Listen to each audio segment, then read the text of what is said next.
Alright, hello everybody. This is Mr. Lokinen, and this is the lesson for 3.5. So 3.5 is all about angles and how they can create parallel lines. It's actually the exact opposite of 3.2. Alright, so 3.2 talked about if you have two parallel lines, then we know that the corresponding angles are the same. That's like this problem.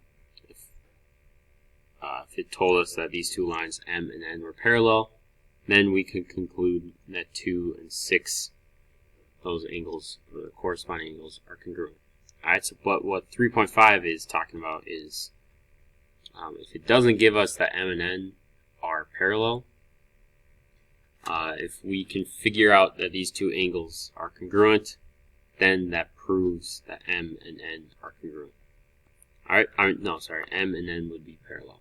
So it's actually the exact opposite. So it says if two parallel lines in a plane are cut so that corresponding angles are congruent, we would say then the lines are parallel. Alright, so we're going to be figuring out angle measurements to prove that two lines are parallel.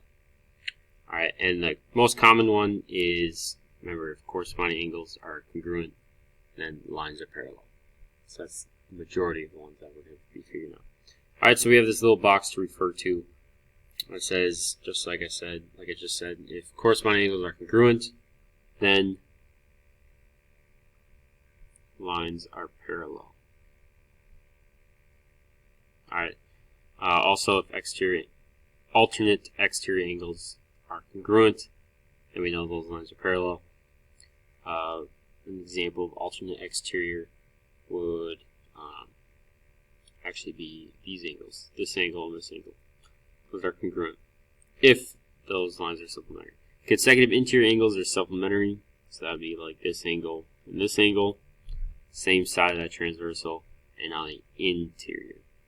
And then the other thing to prove that lines are parallel, alternate interior angles are congruent, so like this angle and this angle, or if two lines are perpendicular to the same line.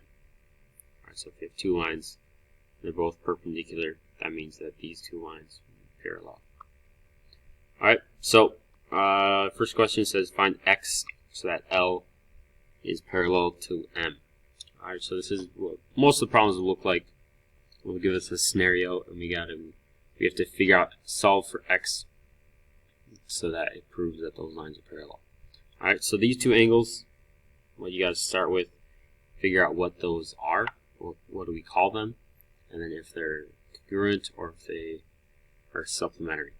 Alright, so those would be called alternate exterior angles, and alternate exterior angles are congruent, just like this, if those lines are parallel. So, if they're congruent, that means they're the same. So I'm just going to go 6x minus 20 equals 5x minus 5. Alright, so I'm just going to solve for x so that those are the same. So I would subtract 5x from both sides to get x minus 20 equals negative 5. Add 20 to both sides, you get x equals 15. Alright, so if you were to plug in x for 15, if you were to plug in 15 for x on both of those angles, you would end up getting the same angle measurement, which proves that those two lines are parallel. Alright, so that's basically what we're doing. So, more examples. We have to find X so that L and M are parallel. So these two, we got to start with what we call those and what do we know about those. So those are consecutive, they're on the same side of that transversal, and they're on the interior, they're on the inside of those two parallel lines.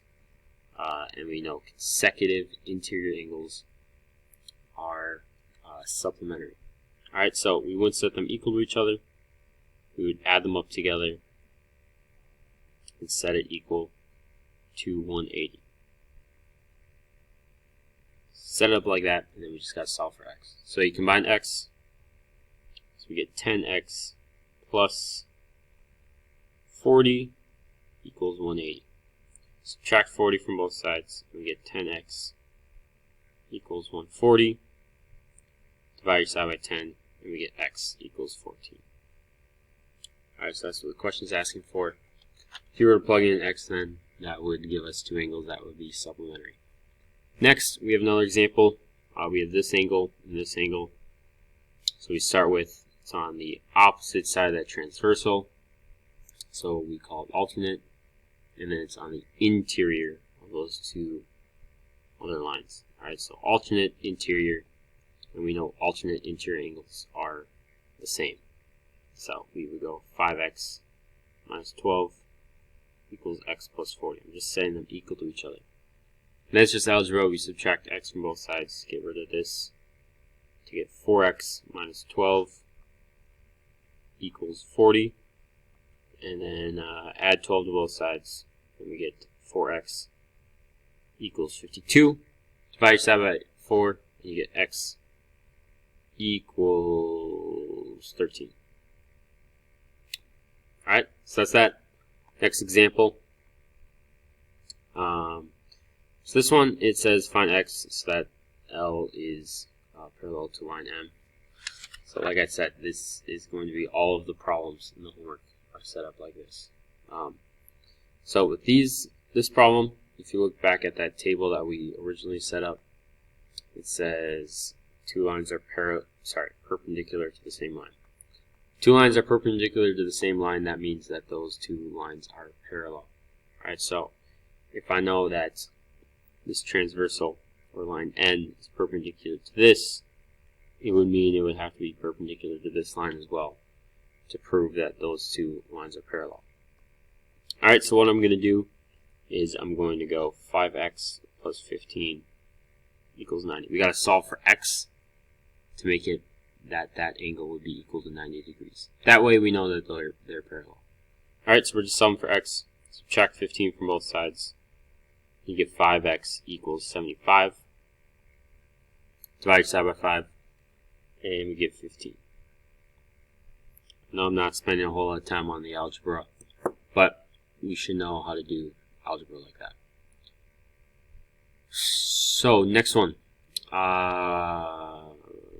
We have to solve for x to figure out how those lines can be parallel. Line L and line M. So we got to first figure out what we call these angles.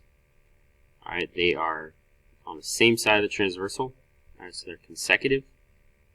And then also they are exterior. They're on the outside of those two other lines. So consecutive exterior angles are always supplementary. So if we know they're supplementary, that means if we add them up together, we would get 180.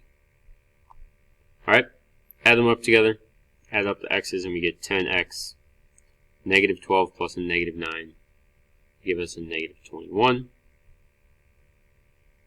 Add 21 to both sides, and you get 10x equals 201. Divide each side by 10, and you get x equals 20.1. There you go. So that would be x to prove that those two lines are parallel. Alright. So that is actually all we're going to go over. We're going to skip the proof. And I don't even know what that problem is. We're going to skip the proof because we probably won't be having we probably won't be having one on the test. Alright, so S3.5 is just the opposite of 3.2. We gotta solve for x to prove that those two lines are parallel. Alright, so if you have any questions, let myself know or Mr. Hanson know, and we would love to help. Alright, thanks for watching. Peace.